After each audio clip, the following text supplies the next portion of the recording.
All right, in chapter 3 of The Hobbit, A Short Rest, they make their way towards the fair valley of Rivendell, where Elrond and the elves live. Elrond, as you remember from the Silmarillion, was half man, half human, or half human, half elf, and he chose to remain in Middle-earth but to be accounted among the elves. So he was granted immortal life, but he would have to one day leave it. And here in the Enchanted Valley of Rivendell, no evil can come into it. And I think a big part of that is because of the ring that Elrond wields, which is one of the 3 rings of the elves that were forged. And then, of course, in Elvish, it's Rivendell is Imladris, and that's a name that you will see in the Lord of the Rings pop up. But here, Elrond lives with a remnant of the elves of Beleriand that had remained in Middle-earth at the end of the First Age. Now, Rivendell and the adventure that they're about to have in the Misty Mountains was based on a real-life event that Tolkien had went through. He had went on a walking tour with a group of people throughout Switzerland. And so Rivendell, the Misty Mountains, the Valley of Imladris, all of that is based on what he saw on the walking tour that he took. And and I forget exactly where in Switzerland it is in Switzerland this is at. It is up in the Alps, obviously. But anyway, now you'll notice in this chapter the elves they sing, and the singing is kind of really silly, and so they're not the serious elves that you see in the Silmarillion. But again, as you will remember, this when he started writing this was not part of Tolkien's mythology. But you are seeing it creep into the story. And so he realized that, yes, it did belong. And so he did revise this.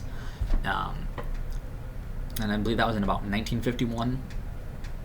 But yeah, he never fixed that. They still come off as silly in this chapter. But when you get to Lord of the Rings, they're more serious. When we were reading the Silmarillion, again, more serious. I mean, here's just an example of their song. Oh, what are you doing, and where are you going? Your ponies need shoeing, the river is flowing. Oh, tra-la-la-lally, here down in the valley. I mean, that is kind of a little silly, right? That's just something you notice in here between this and the Silmarillion Lord of the Rings. It's surprising he didn't change that. But anyway, Elrond... they show him the swords that they got in the troll caves, the troll cave, and Elrond tells them, "These are not troll make. They are old swords, very old swords of the high elves of the west, my kin. They were made in Gondolin for the Goblin Wars. They must have come from a dragon's hoard or goblin plunder, for dragons and goblins destroyed that city many ages ago." Again, we just read that in the Silmarillion about the fall of Gondolin. This thorn, the runes name Orcrist, the goblin cleaver in the tongue of Gondolin. It was a famous blade. This, Gandalf, was Glamdring, foe hammer that the king of Gondolin once wore. Keep them well. And remember, the king of Gondolin was Torgon, who ended up becoming high king of the elves. And then when he died, it passed to Gil-galad, and at this point in time, there is no high king of the elves. Gil-galad was the last, and he's long dead and gone at this point. And then, of course, they show Elrond the map, and he, is able to help them with that. And now that they know how to get to the secret door once they get to Erebor, and there we have it. And so that was just all that I wanted to point out in that. I read these yesterday. I was going to make these videos and post them yesterday, and I didn't. I just got too lazy. So I was going to read some more today. I'm probably not going to now. But you will get more videos in the coming days because I'm going to continue to read this, and this is going to be a lot easier to get through than the Silmarillion. So hopefully I don't have too many pauses, and I can get through this, and there we go.